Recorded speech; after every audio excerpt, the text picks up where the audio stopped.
നമസ്കാരം പ്രിയപ്പെട്ട സുഹൃത്തുക്കളെ. തലേ ദിവസത്തെ തലവേദന ഒഴിവാക്കാം.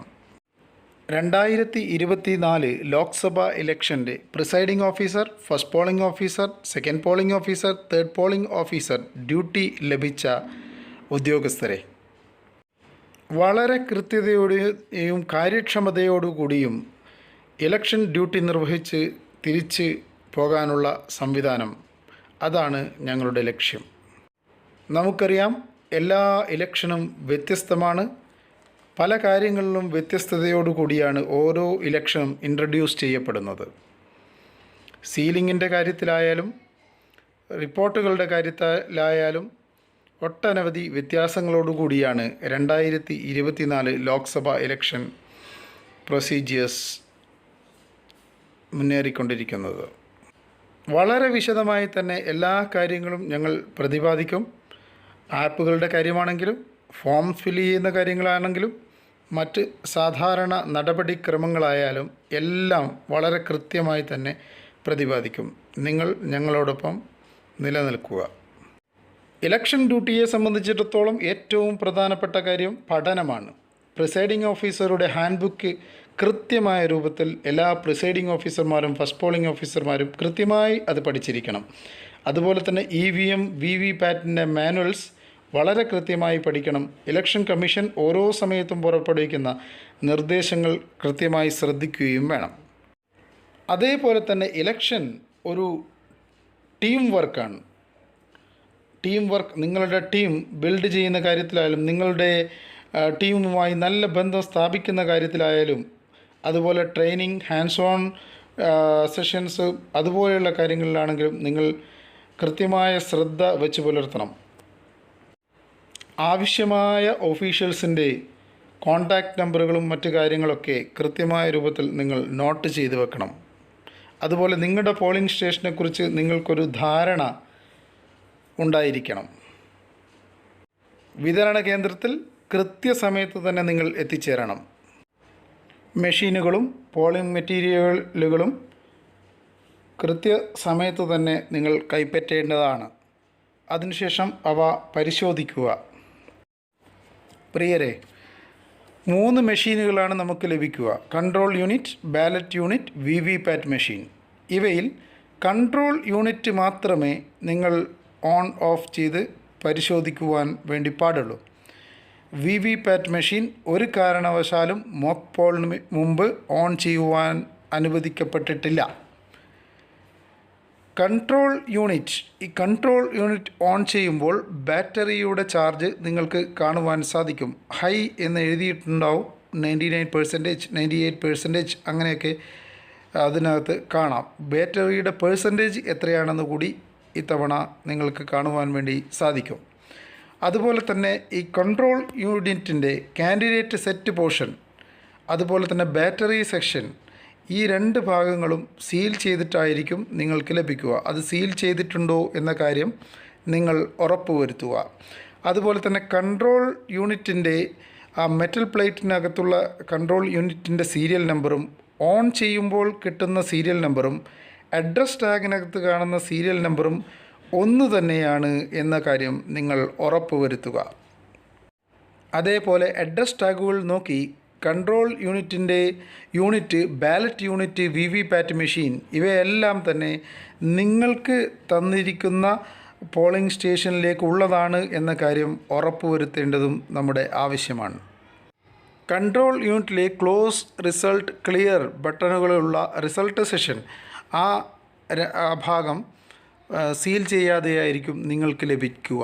മോക്ക് പോളിന് ശേഷം നമ്മളത് സീൽ ചെയ്യണം. അത്തരം കാര്യങ്ങൾ നമ്മൾ വിശദമായി തന്നെ സംസാരിക്കും. ബാലറ്റ് യൂണിറ്റിൻ്റെ പ്ലാസ്റ്റിക് കമ്പാർട്ട്മെൻറ്റ് അത് പിങ്ക് പേപ്പർ ഉപയോഗിച്ച് സീൽ ചെയ്തിട്ടുണ്ടായിരിക്കും.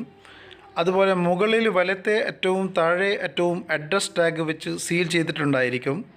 മുകളിൽ വലത്തെ അറ്റം ഒരു തമ്പ് വീൽ വിൻഡോ നിങ്ങൾക്ക് കാണാൻ വേണ്ടി സാധിക്കും. 1ലേക്ക് അത് അഡ്ജസ്റ്റ് ചെയ്തിട്ടുണ്ടായിരിക്കും. അത് 1ലേക്ക് തന്നെയാണ് എന്നുള്ള കാര്യം ഉറപ്പുവരുത്തുക. 16ലധികം സ്ഥാനാർത്ഥികൾ വരുന്ന സമയത്ത് നമുക്ക് 2 ബാലറ്റ് യൂണിറ്റുകൾ ഉപയോഗിക്കേണ്ടി വരും. അത്തരം അവസരങ്ങളിൽ 2 ബാലറ്റ് യൂണിറ്റ് ലഭിക്കുമ്പോൾ ഒന്ന് 01ലേക്കും ഒന്ന് 02ലേക്കും അഡ്ജസ്റ്റ് ചെയ്തിട്ടുണ്ടായിരിക്കും. സാധാരണഗതിയിൽ അത് 1ലേക്ക് തന്നെ അഡ്ജസ്റ്റ് ചെയ്തിട്ടുണ്ടായിരിക്കും. VVPATൻ്റെ പേപ്പർ റോൾ കമ്പാർട്ട്മെൻറ്റ് കൃത്യമായി സീൽ ചെയ്തിട്ടുണ്ട് എന്ന കാര്യം ഉറപ്പുവരുത്തുക. അതുപോലെ തന്നെ അതിൻ്റെ ഡ്രോപ്പ് ബോക്സ് സീൽ ചെയ്തിട്ടുണ്ടായിരിക്കുകയില്ല. മോക്ക് പോളിന് ശേഷം മോക്ക് പോൾ സ്ലിപ്പുകൾ മാറ്റിയതിന് ശേഷം നമ്മളാണ് അത് സീൽ ചെയ്യേണ്ടത്. അതേപോലെ VVPATൻ്റെ ബാറ്ററി കമ്പാർട്ട്മെൻറ്റും സീൽ ചെയ്തിട്ടുണ്ടായിരിക്കില്ല. ബാറ്ററി കമ്പാർട്ട്മെൻറ്റിൽ നിന്നും ബാറ്ററി പോളിങ്ങിൻ്റെ അവസാനം നമ്മൾ എടുത്ത് മാറ്റേണ്ടതായിട്ടുണ്ട്. Marked copy of electoral roll ആണ് നമുക്ക് പിന്നീട് കിട്ടുക. ഇതിൽ സീരിയൽ നമ്പർ ക്രമത്തിലാണ്, തിരുത്തലുകളില്ല, മറ്റ് കാര്യങ്ങളൊക്കെ നമ്മൾ ഉറപ്പുവരുത്തുക. മാർക്ക്ഡ് കോപ്പിയുടെ കസ്റ്റോഡിയൻ ഫസ്റ്റ് പോളിംഗ് ഓഫീസർ ആണെന്ന കാര്യം നമ്മൾക്കറിയാമല്ലോ. മാർക്ക് കോപ്പിക്ക് പുറമെ നമുക്ക് വർക്കിംഗ് കോപ്പികളും കൂടി ലഭിക്കുന്നതാണ്. അതുപോലെ ടെൻഡേർഡ് വോട്ടുകൾ ചെയ്യുവാൻ വേണ്ടിയുള്ള ബാലറ്റ് പേപ്പറുകൾ നമുക്ക് ലഭിക്കും. ടെൻഡേർഡ് ബാലറ്റിലെ സീരിയൽ നമ്പർ, സ്ഥാനാർത്ഥിയുടെ പേര്, ചിഹ്നം തുടങ്ങിയവ ബാലറ്റ് യൂണിറ്റിൽ പതിപ്പിച്ചിരിക്കുന്ന സീരിയൽ നമ്പർ, സ്ഥാനാർത്ഥിയുടെ പേര്, ചിഹ്നം എന്നിവയുമായി കമ്പയർ ചെയ്യുക. അത് ഒന്ന് തന്നെയാണ് എന്ന കാര്യം ഉറപ്പുവരുത്തുക. അതുപോലെ absentee, shifted, dead list, ASD list കൂടി നിങ്ങൾക്ക് ലഭിക്കുന്നതാണ്. അതുകൂടി ഒന്ന് നോക്കുക.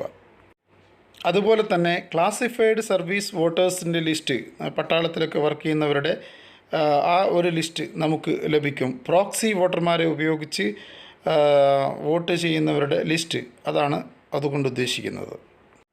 അന്ധരായ വോട്ടർമാർക്ക് ഉപയോഗിക്കുന്ന ബ്രെയിലി ലിപിയിൽ ബാലറ്റ് ഷീറ്റും ഡമ്മി ബാലറ്റ് യൂണിറ്റും ഒക്കെ ഉണ്ട്. അതൊക്കെ കിട്ടിയിട്ടുണ്ടോ എന്നുള്ള കാര്യം ഉറപ്പുവരുത്തുക. അതുപോലെ വോട്ടിംഗ് കമ്പാർട്ട്മെൻറ്റും തകരാറുകളൊന്നുമില്ലാതെ കിട്ടിയിട്ടുണ്ട് എന്ന് ഉറപ്പുവരുത്തുക. അത് അതേപോലെ തന്നെ മെയിൻറ്റെയിൻ ചെയ്യുക. അതേപോലെ തന്നെ നമ്മുടെ ഫോംസ് ആൻഡ് ഫോമാറ്റ്സ് നമുക്കൊക്കെ ലഭിക്കുന്നത് പുസ്തക രൂപത്തിലാണ്. 3 വെള്ള നിറത്തിലുള്ള ബുക്കുകൾ, statutory booklet 1, statutory booklet 2, statutory booklet 3 എന്ന 3 വെള്ള നിറത്തിലുള്ള ബുക്കുകൾ നിങ്ങൾക്ക് ലഭിക്കും. ആ ബുക്കിനകത്ത് കീറിയെടുക്കാൻ പറ്റുന്ന രൂപത്തിലുള്ള ഫോമുകളാണ് അതിനകത്ത് ഉണ്ടായിരിക്കുക. സ്റ്റാറ്റ്യൂട്ടറി ഫോംസാണ് അതിനകത്ത് ഉണ്ടായിരിക്കുക. അതുപോലെ നോൺ സ്റ്റാറ്റ്യൂട്ടറി ഫോംസ്, അതിൻ്റെ booklet part A, part B മഞ്ഞ കളറിൽ നിങ്ങൾക്ക് ലഭിക്കും. അതുപോലെ തന്നെ candidate information booklet blue colour ബുക്ക്ലെറ്റായും നിങ്ങൾക്ക് ലഭിക്കുന്നതാണ്. പോളിംഗ് എല്ലാം കഴിഞ്ഞ് തിരിച്ച് നിങ്ങൾ കേന്ദ്രത്തിലെത്തിക്കഴിഞ്ഞാൽ തിരിച്ച് നമ്മൾ നൽകേണ്ടത് 6 മാസ്റ്റർ എൻവലപ്പുകളും control unit, ballot unit, VVPAT മെഷീനുകളുമാണ്. അത് വിശദമായി തന്നെ നമ്മൾ പ്രതിപാദിക്കും. അതിനോടനുബന്ധമായി നമുക്ക് ആദ്യം ലഭിക്കുന്ന മാസ്റ്റർ എൻവലപ്പുകൾ 6 മാസ്റ്റർ എൻവലപ്പുകളാണ് ലഭിക്കുക. ഒന്ന് EVM പേപ്പേഴ്സ്, അത് വൈറ്റ് കളറിലുള്ള എൻവലപ്പാണ്, വലിയ എൻവലപ്പാണ്. EVMുമായി ബന്ധപ്പെട്ട കാര്യങ്ങൾ ആണ് സ്ട്രോങ് റൂമിലേക്ക് പോകുന്ന, EVMുമായി ഒന്നിച്ച് സ്ട്രോങ് റൂമിലേക്ക് പോകുന്ന കവറാണത്. ആ കവറിൽ എന്തൊക്കെ കാര്യങ്ങൾ വേണമെന്ന കാര്യം വിശദമായിട്ട് തന്നെ നമ്മൾ ചർച്ച ചെയ്യും. ഓക്കെ, ഇനിയുള്ള സ്ക്രൂട്ടിനി ഡോക്യുമെൻറ്റ്സ് ആണ്. വൈറ്റ് കളറിലുള്ള എൻവലപ്പാണ് അത്. ഇലക്ഷൻ്റെ പിറ്റേ ദിവസം ഒബ്സർവർ സ്ക്രൂട്ടിൻ ചെയ്യുന്നതിന് വേണ്ടി ഓപ്പൺ ചെയ്യുന്ന ആ കവേഴ്സാണ്. ആ കവേഴ്സിൽ എന്തൊക്കെ വേണം എന്ന കാര്യവും നമ്മൾ വിശദമായി തന്നെ ചർച്ച ചെയ്യും. സ്റ്റാറ്റ്യൂട്ടറി കവേഴ്സാണ് മൂന്നാമത്തത്. വൈറ്റ് കളറിലാണ് ഉണ്ടായിരിക്കുക. അത് ആ സ്റ്റാറ്റ്യൂട്ടറി കവറിനകത്ത് വേണ്ട കാര്യങ്ങളും നമ്മൾ പറയും. അത് സീൽഡ് ആയിരിക്കണം എന്നൊക്കെ കാര്യങ്ങളൊക്കെ ഉണ്ട്. അതൊക്കെ വിശദമായിട്ട് തന്നെ നമ്മൾ പറയും. നോൺ സ്റ്റാറ്റ്യൂട്ടറി കവറുണ്ട്, യെല്ലോ കവർ, അത് കിട്ടിയിട്ടുണ്ടോ എന്ന കാര്യം ഉറപ്പുവരുത്തുക. അതുപോലെ തന്നെ ഒരു ബ്രൗൺ കവർ ഉണ്ടാവും, ഹാൻഡ് ബുക്ക്, ഇൻസ്ട്രക്ഷൻസ് ഒക്കെ അതിനകത്ത് ഇടാൻ വേണ്ടിയുള്ള കവറാണത്. ആ കവർ ബ്രൗൺ കവർ. 6ാമത്തെ കവർ ബ്ലൂ കളർ കവറാണ്. അതർ പോളിംഗ് മെറ്റീരിയൽസ് ഉൾക്കൊള്ളുന്ന കവറുകളാണ്. ഇത്രയും കവറുകൾ കിട്ടിയിട്ടുണ്ടോ എന്ന കാര്യം ഉറപ്പുവരുത്തും. അടുത്തതായി സീൽസ്, ടാഗ്സ് ആൻഡ് മാർക്സ് ആണ്. അതിൽ ആദ്യം common address tag for ballot unit, control unit and VVPAT. ഈ അഡ്രസ് ടാഗുകളിൽ നമ്മളാണ് കോമൺ ആയിട്ടുള്ള അഡ്രസ് ടാഗാണ് നമുക്ക് ലഭിക്കുക. ബാലറ്റ് യൂണിറ്റ് സീൽ ചെയ്യുമ്പോഴും കൺട്രോൾ യൂണിറ്റ് സീൽ ചെയ്യുമ്പോഴും വി വി പാറ്റിൻ്റെ ഡ്രോപ്പ് ബോക്സ് സീൽ ചെയ്യുമ്പോഴും ഒക്കെ നമ്മൾ പതിക്കുന്ന അഡ്രസ് ടാഗിനകത്ത് അതിൻ്റെ സീരിയൽ നമ്പേഴ്സ് നമ്മൾ എഴുതി വെക്കും. പ്രിസൈഡിംഗ് ഓഫീസറുടെയും പോളിംഗ് ഏജൻറ്റുമാരുടെയും സിഗ്നേച്ചർ അതിനകത്ത് പതിക്കുവാൻ വേണ്ടി മറക്കരുത്. സീലിങ്ങിന് ശേഷം ആ കാര്യങ്ങളും നമ്മൾ പറയും. പിന്നെയുള്ളത് സ്പെഷ്യൽ ടാഗാണ്. സ്പെഷ്യൽ ടാഗ് ഇപ്രാവശ്യം കഴിഞ്ഞ പ്രാവശ്യത്തെ പോലത്തെ സ്പെഷ്യൽ ടാഗ് അല്ല, ചെറിയ ഡിഫറൻസ് ഉണ്ട്. അതിൻ്റെ മെഷീനിലും ചെറിയ ഡിഫറൻസ് ഉണ്ട്. ഓക്കെ, അതിൽ സിഗ്നേച്ചർ ചെയ്യേണ്ട ഭാഗത്ത് പ്രിസൈഡിംഗ് ഓഫീസറുടെ സിഗ്നേച്ചറും അതുപോലെ തന്നെ പോളിംഗ് ഓഫീസറുടെ സിഗ്നേച്ചറും നമ്മൾ വാങ്ങണം. പിന്നെയുള്ളത് ഗ്രീൻ പേപ്പർ സീൽസ് ആണ്. കൺട്രോൾ യൂണിറ്റ് മോക്ക് പോളിന് ശേഷം സീൽ ചെയ്യുമ്പോൾ നമ്മൾ ഉപയോഗിക്കുന്ന ഗ്രീൻ പേപ്പർ സീലാണ്. ആ ഗ്രീൻ പേപ്പർ സീൽസ് നമുക്ക് ലഭിക്കും. അതിൻ്റെ സീരിയൽ നമ്പേഴ്സൊക്കെ നമ്മൾ നോട്ട് ചെയ്യുക. അതായത് സ്പെഷ്യൽ ടാഗ് ആണെങ്കിലും ഗ്രീൻ പേപ്പർ സീലാണെങ്കിലും മറ്റുള്ള സീലുകളാണെങ്കിലും നമുക്ക് ലഭിച്ചിരിക്കുന്നവയുടെ സീരിയൽ നമ്പറുകൾ നമ്മൾ കൃത്യമായി നോട്ട് ചെയ്യുക. അതുപോലെ തന്നെ യൂസ് ചെയ്യുമ്പോൾ യൂസ് ചെയ്തവയുടെ സീരിയൽ നമ്പർ എഴുതി വെക്കുക. വല്ലതും ഡാമേജ് ആയിട്ടുണ്ടെങ്കിൽ ഡാമേജ് ആയവയുടെ സീരിയൽ നമ്പർ എഴുതി വെക്കുക. ഇതൊക്കെ തിരിച്ചേൽപ്പിക്കേണ്ട വസ്തുക്കൾ തന്നെയാണ്. അതുകൊണ്ട് ആയി അത് നോട്ട് ചെയ്യുക. പ്രിയരെ, ഇത്തവണ ഗ്രീൻ പേപ്പർ സീലിൽ വ്യത്യാസമുണ്ട്. എ ബി എന്നീ രേഖപ്പെടുത്തിയിരിക്കുന്ന ഗ്രീൻ പേപ്പർ സീലാണ്. ആ ഗ്രീൻ പേപ്പർ സീൽ എങ്ങനെയാണ് സീൽ ചെയ്യേണ്ടത് ഉപയോഗിച്ച് കൺട്രോൾ യൂണിറ്റിൻ്റെ റിസൾട്ട് സെക്ഷൻ എങ്ങനെയാണ് സീൽ ചെയ്യേണ്ടതെന്ന കാര്യം നമ്മൾ കൃത്യമായിട്ട് പറഞ്ഞു തരും. അപ്പോൾ വളരെ സിമ്പിളായിട്ടുള്ള സീലിംഗ് മെത്തേഡാണ് ഇപ്രാവശ്യം ഉള്ളത്. എങ്കിലും നമ്മൾ കാര്യങ്ങൾ കൃത്യമായി പഠിച്ചിരിക്കണം.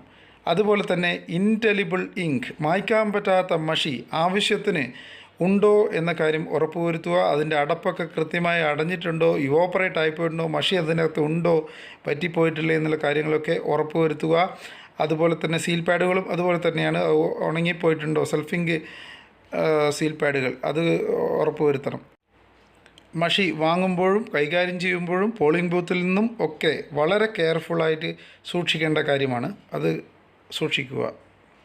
പിന്നെ റബ്ബർ സ്റ്റാമ്പ് വിത്ത് ആരോ ക്രോസ് മാർക്ക്, ടെൻഡേർഡ് ബാലറ്റിൽ വോട്ട് രേഖപ്പെടുത്തുവാനുള്ള സീലാണ്. അത് ഇളകിപ്പോയിട്ടില്ല എന്ന കാര്യം ഉറപ്പുവരുത്തുക. അതിൽ നിന്ന് ഇളകിപ്പോയിട്ടുണ്ടോ എന്നുള്ള കാര്യങ്ങളൊക്കെ വളരെ ശ്രദ്ധയോടുകൂടി നോക്കുക. പിന്നെയുള്ളത് മെറ്റൽ സീലാണ്. പ്രിസൈഡിംഗ് ഓഫീസറുടെ മെറ്റൽ സീൽ അതുണ്ട് എന്ന കാര്യം ഉറപ്പുവരുത്തുക. കാര്യക്ഷമമാണെന്നുള്ള കാര്യവും ഉറപ്പുവരുത്തുക. അതുപോലെ തന്നെ ഡിസ്റ്റിങ്വിഷിംഗ് മാർക്കാണ്, റബ്ബർ സ്റ്റാമ്പാണത്. അത് കൃത്യമായി നിങ്ങളുടെ പോളിംഗ് ബൂത്തിൻ്റെ ഐഡൻറ്റിറ്റി ആണത്. നിങ്ങളുടെ പോളിംഗ് ബൂത്തിന് മാത്രമായിട്ടുള്ള സ്പെസിഫിക് ആയിട്ടുള്ള സീലാണ് ഡിസ്റ്റിങ്വിഷിംഗ് മാർക്ക്. അതിൽ നിങ്ങളുടെ പോളിംഗ് ബൂത്തിൻ്റെ നമ്പറും മണ്ഡലത്തിൻ്റെ നമ്പറും അങ്ങനെയൊക്കെ കാര്യങ്ങളൊക്കെ അതിനകത്തുണ്ടായിരിക്കും. അത് നിങ്ങളുടെ പോളിംഗ് ബൂത്തിലേക്കുള്ളതാണ് എന്ന കാര്യം നിങ്ങൾ കൃത്യമായും ഉറപ്പുവരുത്തേണ്ടതാണ്. Distinguishing mark, that's very very important. അതുപോലെ തന്നെ മോക്ക് പോളിൻ്റെ സ്ലിപ്പുകൾ, മോക്ക് പോളിന് ശേഷം നമ്മുടെ വി വി പാറ്റ് സ്ലിപ്പുകൾ, വി വി പാറ്റിൽ നിന്ന് കിട്ടുന്ന സ്ലിപ്പുകൾ നമ്മൾ മോക്ക് പോൾ സ്ലിപ്സ് എന്ന് സീൽ ചെയ്തതിന് ശേഷം ഒരു ബ്ലാക്ക് എൻവലപ്പിനകത്ത് ഇട്ടിട്ട് സീൽ ചെയ്യുന്നുണ്ട്. നേരത്തെ പോലെ ഒരു ബോക്സ് ഒന്നും നമ്മൾക്ക് ലഭിക്കില്ല. ഈ ബ്ലാക്ക് കവർ മാത്രമേ ലഭിക്കുകയുള്ളൂ. ആ ബ്ലാക്ക് കവർ നമ്മൾ പിങ്ക് പേപ്പർ സീൽ ഉപയോഗിച്ച് സീൽ ചെയ്യേണ്ടതാണ്. ആ പിങ്ക് പേപ്പർ സീലുകൾ രണ്ട് സൈഡിലും സീൽ ചെയ്യണം. അതെങ്ങനെ സീൽ ചെയ്യേണ്ട കാര്യങ്ങളെ സംബന്ധിച്ചും നമ്മൾ ആ മോക്ക് പോൾ സമയത്ത് വിശദീകരിക്കുന്നതാണ്.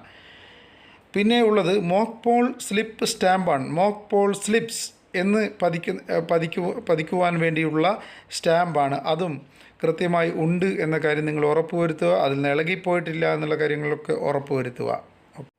അതുപോലെ തന്നെ ഹാൻഡ് ബുക്കുകളും അതർ ഇൻസ്ട്രക്ഷൻസൊക്കെ നമുക്ക് ലഭിച്ചിട്ടുണ്ടായിരിക്കും. മറ്റ് സ്റ്റേഷനറി ഐറ്റംസൊക്കെ നമുക്ക് ലഭിക്കും വിതരണ കേന്ദ്രത്തിൽ നിന്ന്. ഇതൊക്കെ നമ്മൾ തിരിച്ച് ഏൽപ്പിക്കേണ്ടതുമാണ്. കളക്ഷൻ സെൻറ്ററിൽ തിരിച്ചേൽപ്പിക്കേണ്ട കാര്യങ്ങൾ ആ സമയത്ത് കൃത്യമായിട്ട് നമ്മൾ വിശദീകരിക്കുന്നതായിരിക്കും. എങ്കിലും ഇപ്പോൾ വിതരണ കേന്ദ്രത്തിൽ നിന്ന് കാര്യങ്ങൾ നമുക്ക് ലഭിച്ചിരിക്കുന്ന അവസരത്തിൽ അതെല്ലാം കൃത്യതയോടുകൂടി ഉണ്ട് എന്ന കാര്യം ഉറപ്പുവരുത്തുക. പ്രത്യേകം ശ്രദ്ധിക്കുക, വി വി പാറ്റ് മെഷീൻ ഒരു കാരണവശാലും മോക്ക് പോളിന് മുമ്പ് ഓൺ ചെയ്യരുത്. വളരെ പെട്ടെന്ന് തന്നെ അടുത്ത വീഡിയോവുമായി ഞങ്ങൾ നിങ്ങളുടെ മുമ്പിലെത്തും. നമസ്കാരം.